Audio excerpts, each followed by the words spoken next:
Now, this is a highly technical startup, Yeah. right? And it's hard to raise capital in normal circumstances, but how did you actually sell people on the dream of like, hey, we can actually do this new thing? So that was a journey. The first time we started pitching was like the beginning of 2017, and my pitch was awful. It was just absolute garbage. I would walk into an investor's office and I'd be like, we have a plasmonic nanomaterial that can elicit hot electron transfer under the right, amount of incident photon flux, and like, nobody cared at all.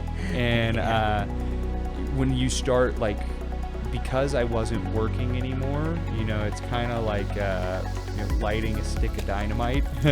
You've only got so much time until your life blows up because you run out of money.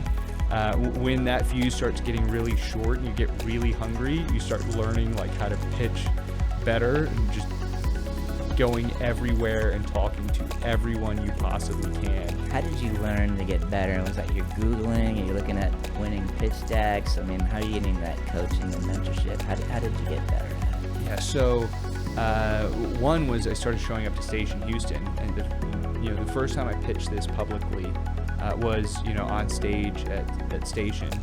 The other one is so I was actually a stage actor, and I did it basically every school year from kindergarten through 12th grade. And I used to do improv and things like that, and just have had some level of training in reading the audience. And so for me, it's kind of like sprinting, but with face down with your head in the dirt. It's very painful. But if you pitch every day and you're like, oh, when I say this thing, everyone leans back and goes to sleep. And you're like, oh, but when I say this, everyone leans forward and gets really interested. I need to say that more. And then just kind of trial and error. Oh, that message didn't work. Let's drop that one. Oh, whenever I say it this way, it sounds really good. Going into the Series A, I actually took this Series A boot camp from Capital Factory. So I would go to Austin to take this boot camp, and I learned kind of investor lingo and what they care about. I was introduced to the Guy Kawasaki 10-20-30 deck, if you've heard of that format, and started to really learn how to pitch.